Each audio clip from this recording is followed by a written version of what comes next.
Good evening students, आप सभी का स्वागत है।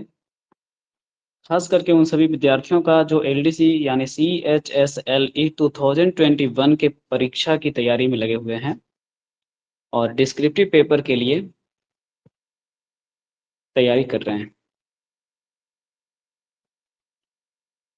चलिए स्टूडेंट, तो हम लोग देर नहीं करते हुए आज का जो सेशन है उसे शुरू करते हैं, जिसमें हम लोग आज का एक लेटर और एक एसे को डिस्कस करने वाले हैं।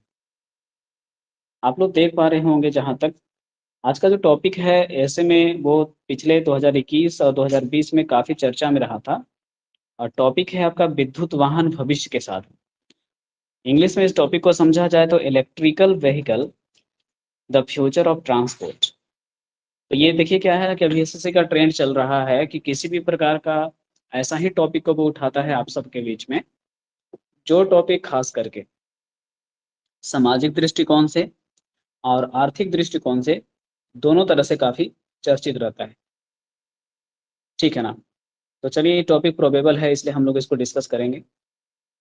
सबसे पहले कुछ इंपॉर्टेंट फैक्ट आप जान लीजिए इस टॉपिक के बारे में, कि ये जो टॉपिक आपको लिखने के लिए जब आएगा तो आपको बेसिक नॉलेज थोड़ा तो होना चाहिए। तो सबसे ये पहले आपको जानना होगा कि ये जो विद्युत वाहन भविष्य के साधन के लिए विद्युत वाहनों का आपूर्ति किया जा रहा है भारत में, वो भारत में फेम के द्वारा किया जा रहा है। फेम का मतलब होता है faster adoption and manufacturing of electric vehicle.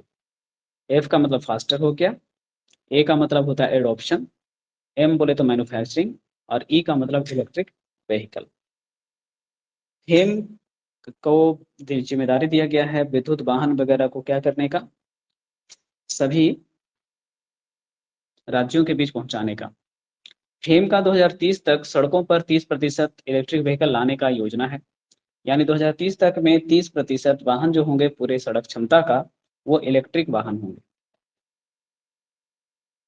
उसके बाद आपको आगे पॉइंट मेंशन किया गया है कि 3,000 करोड़ रुपए प्रथम चरण के लिए आपको फेम को दिया गया है। इलेक्ट्रिक व्हीकल वगैरह मतलब कि आपूर्ति कराना हो, या फिर नए वाहन लाने के साथ साथ पुराने वाहन को हटाना और पुराने वाहनों में इलेक्ट्रिक इंजन वगैरह सेट करना, ये सब के लिए दिया गया है फेम को प्रथम चरण में 3,000 करोड़ रुपया। साथ ही साथ अगर आप इलेक्ट्रिक व्हीकल लाते हो तो इससे बेनिफिट ये होगा कि आपको प्रत्येक साल लगभग 107 लाख लीटर आपका फ्यूल बचेगा। साथ ही साथ आपको पता होना चाहिए कि अब तक भारत में लगभग 2 लाख इलेक्ट्रिक व्हीकल 2019 से 2020 के बीच में सिर्फ उतारे जा चुके हैं मार्केट में।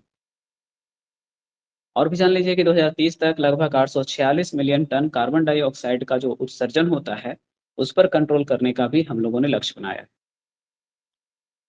फेम फेज 2 में 10,000 करोड़ रुपए आपको दिया जाएगा फिर, है ना? ये भी आवंटित कर ही दिया गया है। फेम का जो दूसरा चरण है वो 2022 में शुरू हो गया है, तो इसमें आपको 10,000 करोड़ रुपया दिया गया है फेम को। और भी कुछ पॉइंट है, अगर आप जानना चाहें तो जान लीजिए।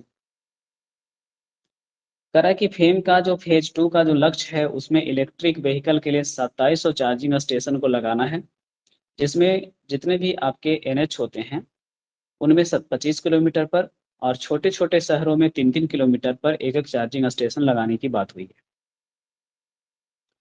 अब आपको ये जानना होगा कि चार्जिंग स्टेशन जब आप लगा रहे हो तो इनके लिए विद्युत आपूर्ति कैसे होगा, कितना होगा, कहाँ से होगा। तो यहाँ पे जानकारी के लिए आपको बता दिया जाए कि जितने भी चार्जिंग स्टेशन बनेंगे उन सभी के लिए 2022 के अंतिम अंतिम समय तक हम लोगों को 10 गीगा वाट और 2025 तक 50 गीगा वाट ऊर्जा की जरूरत होगी, जो सरकार की सौर ऊर्जा प्रोत्साहन ऊर्जा द्वारा उपलब्ध हो जाएगा आने वाले समय में। चलिए, अब यहाँ से एक पॉइंट है कि क्यों जरूरत पड़ा हमको इलेक्ट्रिक व्हीकल का। हम लोग पहले से इलेक्ट्रिक व्हीकल यूज नहीं कर रहे थे, अचानक से कैसे यूज करने पड़ा, क्यों करना पड़ा, तो उसके लिए भी एक पॉइंट यहाँ से जान लो कि दुनिया के अगर 20 प्रदूषित शहरों का लिस्ट बनाया जाता है तो भारत के 14 शहर काउंट होते हैं। इससे आप खुद ही सोच सकते हैं कि कितना जरूरी है कि हम प्रदूषण आधारित वाहनों को कम करें और इलेक्ट्रिक व्हीकल वाहनों को अपनाएं। तरह की 2015 का एक रिपोर्ट था जिसमें बताया गया था कि भारत में लगभग 74,000 जो का मौत हुआ था वो कार्बन डाइऑक्साइड इमिशन के प्रभाव से हुआ था। खुद में आप सोच सकते हैं ये कितना डरावना और कितना भयानक सच है।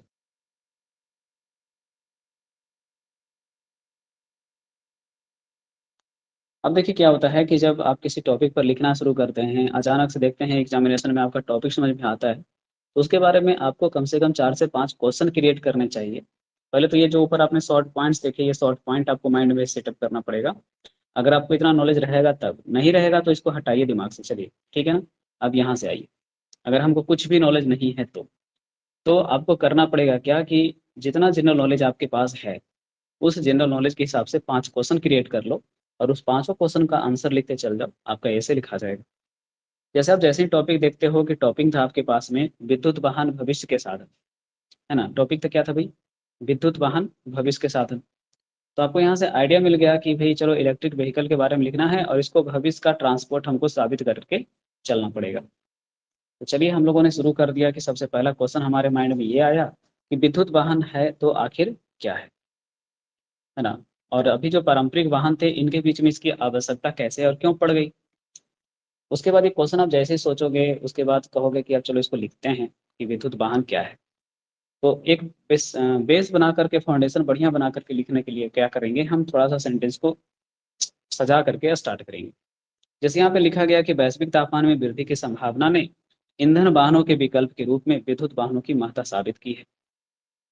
मतलब जितने भी वैश्विक टेम्परेचर में वृद्धि हो रही है उसके कारण ईंधन वाहनों का विकल्प अब आपको महत्वपूर्ण साबित हो रहा है। करा कि अकेले भारत में 74,000 मौतें 2015 के एक रिपोर्ट की माने तो, है ना, असामयिक रूप से कार्बन डाइऑक्साइड उत्सर्जन के प्रभाव से हुई है। इन सभी कारकों के बीच भारत सरकार ने BS4 के बाद अब BS6 उत्सर्जन मानकों को अपनाने का जो फैसला किया है, उससे डीजल कारों के सर्वाधिक प्रभावित होने की आशंका भी है। ये जनरल नॉलेज है, ये हम लोग न्यूज़पेपर में पढ़ते रहते हैं। मैंने ऊपर में लिखा नहीं था लेकिन हम लोग जानते थे गाड़ी चलाते हैं तो, कि हम लोग का जो BS4 था गाड़ी था, और जो नई गाड़ी आई थी हम लोग की 2 साल बाद 2016-17 में, वो BS6 था। लेकिन इन दोनों ही मानकों को धीरे धीरे हटा दिया जाएगा। अभी तो BS4 को हटा दिया गया है, BS6 का भी प्रचलन अभी चल रहा है।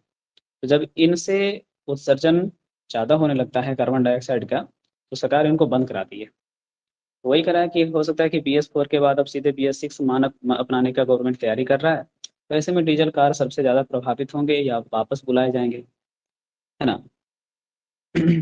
तो करा ये अलग बात है कि भारत अमेरिका व चीन के बाद सर्वाधिक ईंधन वाहन और पेट्रोल वाहन वाला देश है। मतलब कहना ये चाह रहा था कि भारत में ईंधन वाहन जो हैं प्रदूषण के कारण वापस बुलाए जा रहे हैं, इससे है जो कि इलेक्ट्रिक वाहन का महत्व साबित हो सकता है। तो बस ये एक क्वेश्चन है आपका, मैंने यहाँ पे रेडी किया है। आपको एग्जाम में से क्वेश्चन आता नहीं है, वहाँ आपको एक क्वेश्चन सोचना पड़ेगा। अब जैसे ही यहाँ पे पृष्ठभूमि तैयार करके पहला पैराग्राफ लिख देंगे, तो सेकेंड पैराग्राफ आपको लिखना पड़ेगा कि अब ये बताइए कि भारत में या विश्व में विद्युत वाहन का शुरुआत कैसे हुआ, है ना। तो वही इंग्लिश में और हिंदी में यहाँ पे दोनों में मेंशन किया गया है आपको। Describe the history of electric vehicle and right about the leading countries और कंपनीज। कि विद्युत वाहन की शुरुआत कैसे हुई और वर्तमान में अग्रणी देशों और कंपनियों का बताइएगा चर्चा। तो आप कह सकते हैं कि देखिए भाई, हम सब जानते हैं कि इलेक्ट्रिक वाहन का चलन विकसित देशों में तो आ ही चुका है और 2019-20 में 2 लाख इलेक्ट्रिक वाहन की बिक्री भी हो चुकी है भारत में भी। तो भारत में ये जो आपका चल रहा है वो फेम इंडिया योजना के तहत चल रहा है, जिसमें 2 वाट वाले 10 लाख, 3 वाट वाले 5 लाख, 4 वाट वाले 55,000 वाहन और 7,000 बसों को वित्तीय प्रोत्साहन राशि देने की योजना बन चुकी है।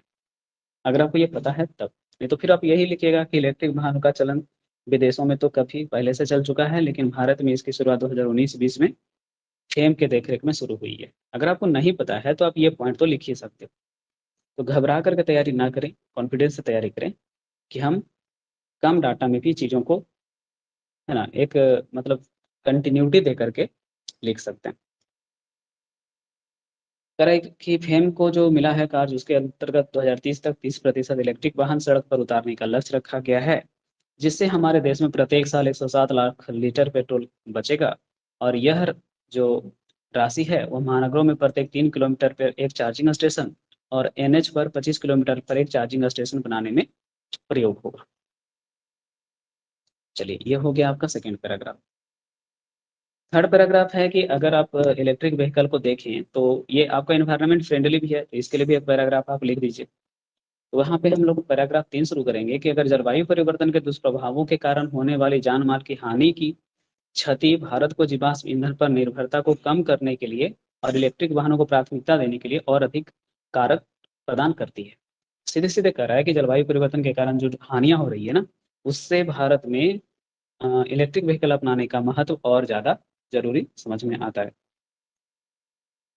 फिर आप यहाँ से एक पॉइंट ऐड कर सकते हैं कि साथ ही भारत के 20 सर्वाधिक प्रदूषित शहरों में से अकेले भारत के 14 शहर गिने जाते हैं। ऐसे में तो यही समझ सकते हैं हम लोग कि भाई इलेक्ट्रिक व्हीकल को अपनाना कितना ज़रूरी है ना?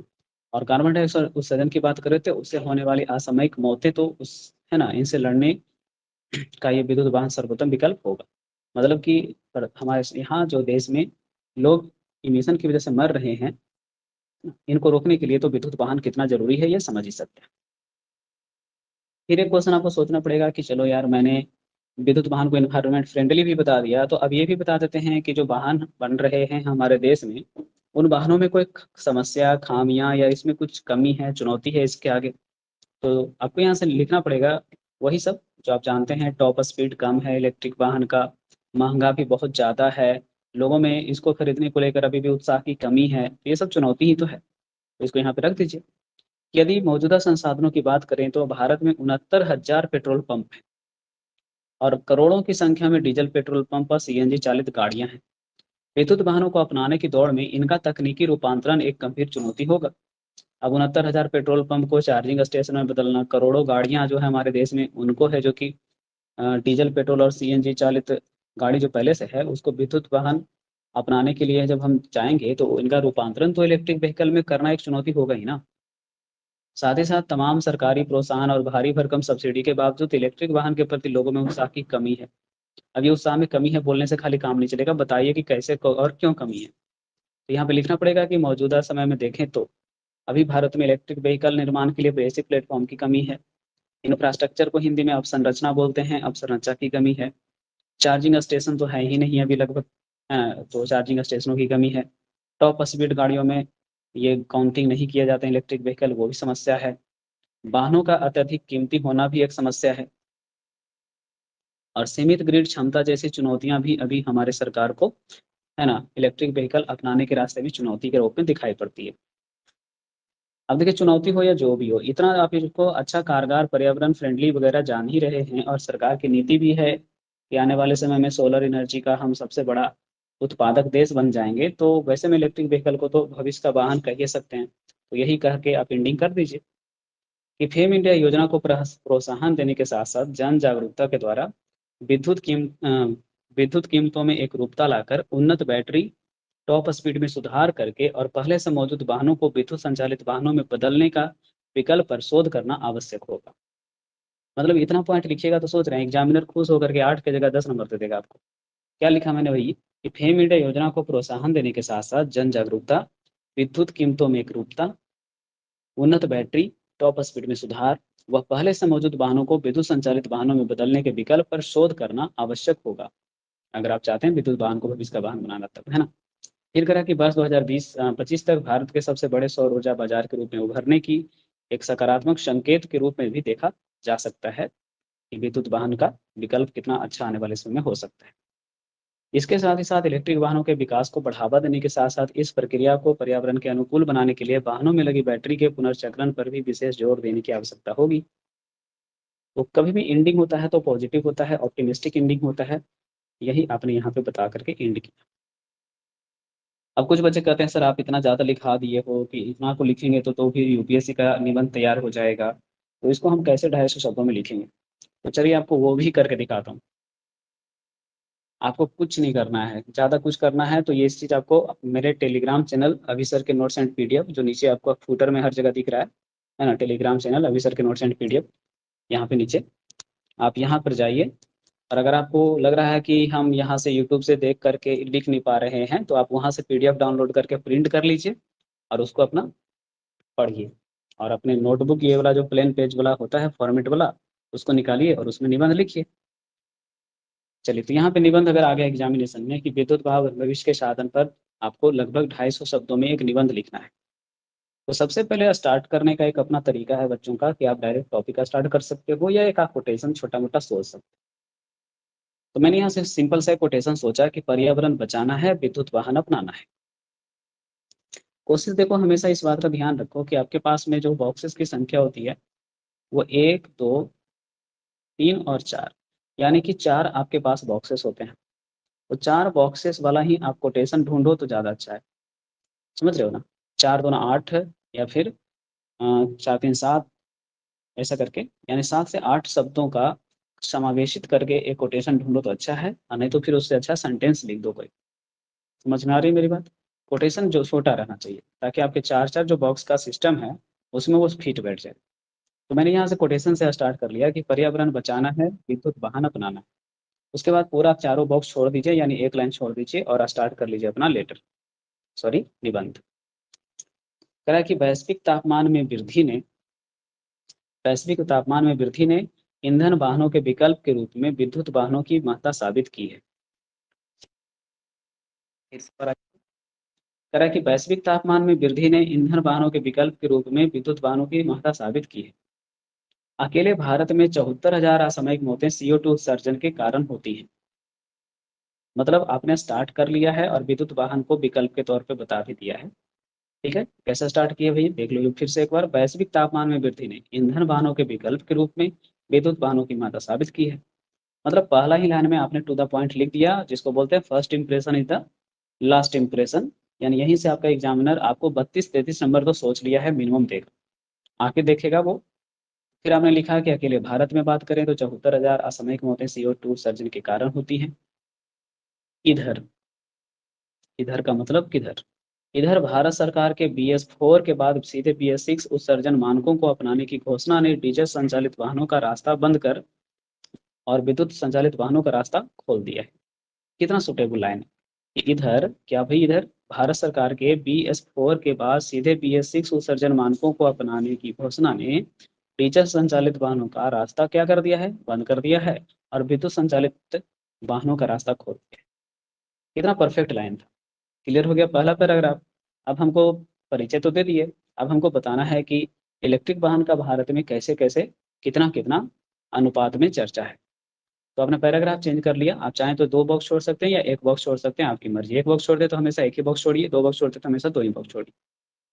इलेक्ट्रिक वाहन का चलन 2019-20 में 2 लाख वाहनों की बिक्री के साथ ही विकसित व विकासशील दोनों देशों में हो चुका है। मतलब कहना चाह रहा था कि इलेक्ट्रिक वाहन का चलन 2019 और 20 में 2 लाख वाहनों की बिक्री के साथ ही विकसित व विकासशील दोनों ही देशों में हो चुका है। अब भारत की बात करते हैं, जो फेम से रिलेटेड यहाँ पे पॉइंट लिखना होगा। भारत में फेम इंडिया योजना के तहत प्रथम और द्वितीय चरण में 3 व 10,000 करोड़ है ना। फेम इंडिया के प्रथम और द्वितीय दोनों चरणों को मैंने एक ही साथ यहाँ पे लिख दिया है, 3 व 10,000। अब 3 और 10 को एक साथ करके 1,000 करोड़ अलग बॉक्स में भी ले जा सकते थे।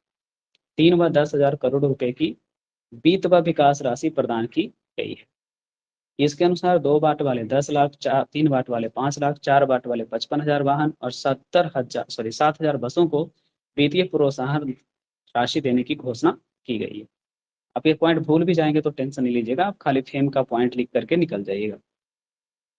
इसके अंतर्गत वर्ष 2030 तक वाहन क्षमता का 30% इलेक्ट्रिक वाहन संचालन करने का लक्ष्य बनाया गया है ना, का लक्ष्य। फिर आगे बढ़िएगा। इन वाहनों के संचालन के लिए महानगरों में प्रत्येक 3 किलोमीटर पर और NH यानी कि नेशनल हाईवे पर 25 किलोमीटर पर एक चार्जिंग स्टेशन का निर्माण का लक्ष्य है। पूरा बढ़िया से फेम का काम समझा दीजिए, इससे आपको राइटर खुश होगा और यहाँ कम से कम 12 नंबर तो आपको दे देगा। फिर कह रहा है कि जलवायु परिवर्तन के दुष्प्रभावों, जो मैंने कहा था कि भाई इन्वायरमेंट फ्रेंडली इसको समझाइए, तो वही लिखा है कि जलवायु परिवर्तन के दुष्प्रभावों और जीवाश्म ईंधन से उत्पन्न बीमारियां भी विद्युत वाहनों को प्राथमिकता देने पर जोर देती हैं। ठीक है, चूंकि विश्व के 20 सर्वाधिक प्रदूषित शहरों में से सर्वाधिक प्रदूषित शहरों में से 14 शहर भारत से हैं। ऐसे में पर्यावरण संरक्षण के लिए विद्युत वाहन सर्वोत्तम विकल्प है। ठीक है, तो ये भी लाइन अच्छा है। विद्युत वाहनों को अपनाने की दौड़ में सबसे बड़ी बाधा या चुनौती पहले से संचालित 69,000 पेट्रोल पंप व ईंधन चालित गाड़ियां होंगी, जिनका तत्काल रूपांतरण संभव नहीं लगता। आप चुनौती लिख रहे हैं आप अब चौथा पैराग्राफ में। साथ ही साथ तमाम सरकारी प्रोत्साहन व सब्सिडी के बावजूद लोगों में उत्साह की कमी है। इसके अतिरिक्त टॉप स्पीड में कमी, चार्जिंग स्टेशनों की कमी, वाहनों का अत्यधिक कीमती होना और सीमित ग्रिड क्षमता भी चुनौतियों में से प्रबल है। कितना सुटेबल लाइन लिखा हुआ है, इतना बढ़िया लिख दीजिएगा तो सोच रहे हैं बोनस ही बोनस है। जो लोग बोलते हैं कि सर 80 नंबर आ सकता है, तो 80 नंबर ऐसे ही निबंध लिखने पर आएगा। फिर आप लिख सकते हैं लास्ट में निष्कर्ष खत्म करने के लिए कि निसंदेह जन जागरूकता, उन्नत बैटरी, टॉप स्पीड में सुधार व ईंधन वाहनों का विद्युत वाहन रूपांतरण पर शोध आवश्यक कदम होगा। वर्ष 2025 तक भारत का सबसे बड़ा सौर बाजार भी एक शुभ संकेत है। हो गया खत्म। चलिए, बाकी मैं यही कहूँगा कि आप यूट्यूब को फॉलो करते हैं तो कृपया कर इस बात का हमेशा ध्यान करें कि जो आप यूट्यूब पर कंटेंट देख रहे हैं उन कंटेंट का वेरिफिकेशन भी अपने ढंग से कर लिया करिए। कि खाली मीठा मीठा लिखने का तरीका ही अगर बता दिया है लोगों ने तो उससे नंबर आपको एवरेज ही मिलेगा। लिखना है तो कुछ आपको कंटेंट में अपना पॉइंट्स तो डालना ही पड़ेगा। चलिए, अब एक लेटर है। क्वेश्चन आपके पास मेंशन किया गया है कि आप रमेश तलवार, गांधी मार्ग, गली संख्या 2, दिल्ली इतना के निवासी हैं। विद्युत विभाग नगर निकाय को अपने क्षेत्र में अनियमित विद्युत आपूर्ति के संबंध में एक पत्र लिखना है। ठीक है। अब जरूरी नहीं कि आप हर बार वही लेटर फॉर्मेट यूज करो यार, जो माथा खराब चेक करने वाले को भी हो जाता है। एकदम सिंपल स्टोरी लाइन, हमारे क्षेत्र में विद्युत कम आती जाती है जिससे लोगों को समस्याएं होती हैं, ये होती हैं, वो होती हैं। अगर आपको वही लिखना है तो आप वही लिखो। बाकी मैंने यहाँ पर कुछ डिफरेंट लिखने का तरीका आपको सिखाने का सोचा है, तो आप देख सकते हो यहाँ पर। तो हमेशा पहले इस बात का ध्यान रखो कि जब आप ऑफिशियल लेटर लिखने जा रहे हो तो इसमें आपको यूज करना है 3-3-3 कॉम्बिनेशन। पहला थर्ड हो गया, फिर दूसरा थर्ड कॉम्बिनेशन यहाँ पे, अब फिर तीसरा थर्ड कॉम्बिनेशन लास्ट में। पहला थर्ड का मतलब होगा कि एड्रेस लिखना, डेट लिखना और रिसीवर एड्रेस लिखना। सब में एक एक लाइन का गैपिंग भी होगा, एड्रेस के बाद, डेट के बाद, फिर रिसीवर एड्रेस के बाद। उसके बाद यहाँ पे आना आप, तो सब्जेक्ट मेंशन करना। उसके बाद आप यहाँ पे सैल्यूटेशन यानी संबोधन मेंशन करना, सैल्यूटेशन सब्जेक्ट के बाद। एक वही एक लाइन स्किप होता है। चलो, उसके बाद यहाँ पे मेन बॉडी आपको लिखना है। जब मेन बॉडी फिनिश हो जाता है तो आपको जैसे ही तीसरा पैराग्राफ है ना, क्योंकि मेन बॉडी में आपको पता होना चाहिए पैराग्राफ 1, पैराग्राफ 2 और पैराग्राफ 3 का प्रयोग करना है। तो जब आपके पास में इसके बाद का जो काम होता है, जैसे ही तीसरा पैराग्राफ खत्म होता है तो एक वर्ड यूज कर दीजिएगा, धन्यवाद। उसके बाद आप लोग करिएगा यहाँ पर धन्यवाद के बाद एक लाइन स्किप करके भवदीय या प्रेषक। उसके बाद अपना नाम लिखिएगा, उसके नीचे नाम होगा। तो ये फॉर्मेटिंग जनरली यूज करिएगा आप लोग। अगर भूलने लगेगा तो बस याद रखिएगा कि ऑफिस जाते समय 3-3 रास्ते आपको मिलते हैं और 3-3 रास्तों पर आपको चलना है, जिसमें एड्रेस, डेट, एड्रेस और सब्जेक्ट, सैल्यूटेशन, मेन बॉडी, धन्यवाद, भवदी और अपना नाम। चलिए, तो आपको यहाँ पे ऑफिशियल लेटर में सबसे पहले लेटर अब में अपना एड्रेस लिखना था, तो मैंने ऊपर से एड्रेस लिख लिया, गांधी मार्ग, गली संख्या 2, दिल्ली, पिन कोड इतना। जब भी ये लास्ट में पिन कोड लिखते हैं तो पिन कोड के पहले अंतिम जो वर्ड होता है एड्रेस का उसे जरूर लिखिएगा। दिल्ली के बगल में 110023। एक लाइन छोड़ना था तो आपने ये एक लाइन छोड़ दिया, ये जरूर ध्यान रखिएगा, नहीं छोड़िएगा तो दिक्कत होगा। चलिए, उसके बाद आप लोगों को दिनांक लिखना है। दिनांक जस्ट लाइक इसी तरह से लिखिएगा, दिनांक के बाद थोड़ा दूरी पर दो बिंदु दीजिएगा। उसके बाद आप लोग को डेट मेंशन करके कॉमा देना जरूरी है, कॉमा ये नहीं दीजिएगा तो गलत तरीका माना जाएगा। उसके बाद साल का नाम लिखिएगा। उसके बाद आप लोगों को एक लाइन छोड़ना है और आपको एड्रेस, रिसीवर एड्रेस लिखना है, जिसमें हमेशा इस बात का ध्यान रखिएगा कि आपको पहले पद का नाम लिखना है। ठीक है, जनरली क्या लिखना है, पद नाम। उसके बाद है जो कि आपको क्या लिखना है, स्थान का नाम। तो ये पद नाम और स्थान का नाम जरूर आपको ध्यान से लिखना पड़ेगा।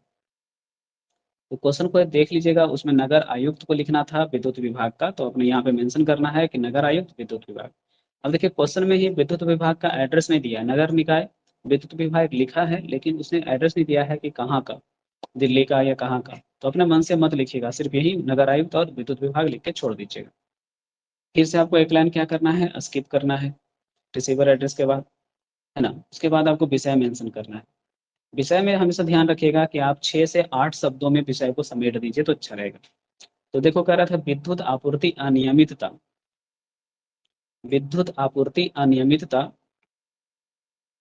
विद्युत आपूर्ति अनियमितता, सॉरी, ओ मतलब इतना ही इन्होंने लिखा हुआ है ना। विद्युत आपूर्ति अनियमितता, मतलब मैंने बस इतना ही लिख दिया है, विद्युत आपूर्ति अनियमितता, है ना। आपको दिक्कत हो रहा है तो आप लिख सकते हैं कि सर इतना ज़्यादा छोटा लग रहा है सर, तो लिख सकते हैं विद्युत आपूर्ति अनियमितता की शिकायत के लिए पत्र, है ना, अनियमितता की शिकायत के लिए पत्र। चलिए, अब जैसे ही आपको हो जाता है क्लियर यहाँ से कि आपने विषय मेंशन कर लिया है, तो फिर आपको सैल्यूटेशन से स्टार्ट करना है, और सैल्यूटेशन में ज़्यादातर मान्यवर शब्द का प्रयोग करिएगा स्टूडेंट, मैं तो यही सिखाता हूँ सबको। बाकी आप महोदय महोदया दोनों शब्द यूज कर सकते हैं ऑब्लिक दे करके, या महाशय ऑब्लिक महाशय यूज कर सकते हैं। तो मान्यवर के बाद आप डायरेक्ट यहाँ से स्टार्ट करेंगे कि मैं अपना नाम दे करके एड्रेस, क्योंकि जब भी आप पत्र लिखते हैं तो सबसे पहला पैराग्राफ में आपको पत्र के पहले अपना परिचय और उसके बाद पत्र का उद्देश्य लिखना चाहिए। तो मैं रमेश तलवार विद्युत विभाग में एक तकनीकी कर्मचारी हूँ। अपना परिचय अपने तकनीकी कर्मचारी के तौर पे दिया है, कुछ डिफरेंट लिखा आने वाला है। जैसे आप इस तरह का परिचय लिखते हैं ना, तो एग्जामिनर खुश होता है कि चलो यार ये बच्चा जो है कुछ तो डिफरेंट लिखेगा। बीते महीने से मैंने अपने नज़दीकी जांच सॉरी बीते महीनों से मैंने अपने तकनीकी जांच के दौरान नगर निकाय में विद्युत आपूर्ति की अनियमितता का एक प्रमुख कारण देखा है। आप बता रहे हो कि विद्युत आपूर्ति तो ठीक है सर, हमारे क्षेत्र में होती है हमारे द्वारा, लेकिन हमने इसका एक प्रमुख कारण देखा है। यह पत्र उसी संदर्भ में है। अब आप बता चाह रहे हो कि देखिए सर, हम जो कारण देखे हैं वो हम बताते हैं, ये थोड़ा डिफरेंट हो गया। और यही से आपका जो है लेटर में 40 नंबर मिलने वाला लेटर यही सब होता है। कह कि मान्यवर, हाँ पैराग्राफ चेंज कर दिए, मान्यवर जांच परख से पता चलता है कि, क्या पता चलता है वो बताइए। हाँ, जांच परख से पता चलता है कि बहुत सारे लोग मुख्य मीटर के अतिरिक्त बाहरी माध्यम से भी विद्युत उपयोग करते आ रहे हैं। मतलब मुख्य मीटर के अलावा बाहर से वायर कनेक्ट करते आ रहे हैं। यह गैर कानूनी होने के साथ ही साथ ग्रिड पर अत्यधिक जोर डालता है। मतलब कि ये गैर कानूनी तो है ही है, साथ ही साथ ग्रिड पर भी अत्यधिक जोर डालता है। संतुलन बनाए रखने के लिए ग्रिड से विद्युत आपूर्ति को क्षेत्रीय और सामयिक अंतराल पर प्रदान किया जाता है। मतलब कि इस क्षेत्र में दिया है बिजली तो उस क्षेत्र में काट दिया, है ना, उस क्षेत्र में दिया तो इधर काट दिया। तो ये कह रहे थे आप। फलतः लोगों की शिकायतें तो जायज हैं।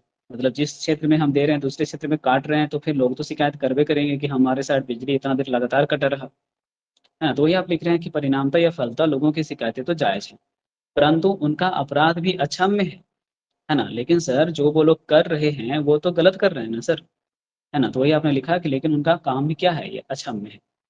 अतः आपसे अनुरोध है कि इस विद्युत चोरी, है ना, आप कर रहे हो क्या कि अतः आपसे अनुरोध है कि इस विद्युत चोरी को नियंत्रित करें, है ना, ताकि सही उपभोक्ताओं की समस्या का समाधान हो। सही उपभोक्ता का मतलब जो सही में बिजली यूज कर रहे हैं कानूनी रूप से, उनको तो दिक्कत ना हो। और जो पेमेंट नहीं करके और इतना ग्रिड क्षमता पर प्रेशर बढ़ा रहे हैं, उनको बिजली कनेक्शन या बिजली सुविधा हटवाइए। ठीक है, तो वही कराए ग्रिड क्षमता में सुधार हो और विद्युत विभाग व सरकार को सही राजस्व प्राप्त हो। कितना सुंदर लिखा गया है। उसके बाद सर धन्यवाद और प्रेषक के बाद अपना नाम। ठीक है ना, मानता हूँ कि मैंने इसको लिखा है, लेकिन आप भी ऐसा लेटर लिख सकते हैं, इसमें कोई दो राय नहीं है। मैं एक सलाह और आप लोगों को दूंगा कि जिनको लग रहा है कि मेरा एग्जामिनेशन में अब उल्टी गिनती शुरू हो गई है और परीक्षाओं में काफ़ी कम समय बचा है, तो आप कुछ मत करिए, मेरे टेलीग्राम चैनल को ज्वाइन कर लीजिए। वहाँ पे मैं प्रत्येक दिन ये लेटर और ऐसे और कंटेंट लिख करके आपको पीडीएफ फॉर्मेट में भी भेज रहा हूँ, और ये वीडियो आपको रिवीजन करने में मदद करेगा। ठीक है, तो आप कुछ मत करिए इधर उधर से, आप डायरेक्ट मेरा कंटेंट ही है जो कि क्या कर सकते हैं, पीडीएफ फॉर्मेट से प्रिंट आउट करा के अपने पास रख सकते हैं, या लिख सकते हैं तो लिख सकते हैं। और यूट्यूब से ये वीडियोज देख देख करके अपने हर दोस्तों को शेयर कीजिए, और उनको एक बार फीडबैक मांगिए कि क्या ये कंटेंट अच्छा है ना। अगर उनका सलाह अच्छा आता है तो ही फॉलो कीजिए। बाकी तो मैं अपनी ओर से काफ़ी अच्छा प्रिपरेशन पिछले 4 सालों से डिस्क्रिप्टिव का दे रहा हूँ। बच्चों ने मेरे यहाँ से, है ना, लगभग 78 नंबर तक स्कोर किया है। चलिए, तो आप लोगों की सेवा में अगला वीडियो मैं फिर लेकर के आऊँगा, तब तक के लिए आप लोगों से विदा लेता हूँ।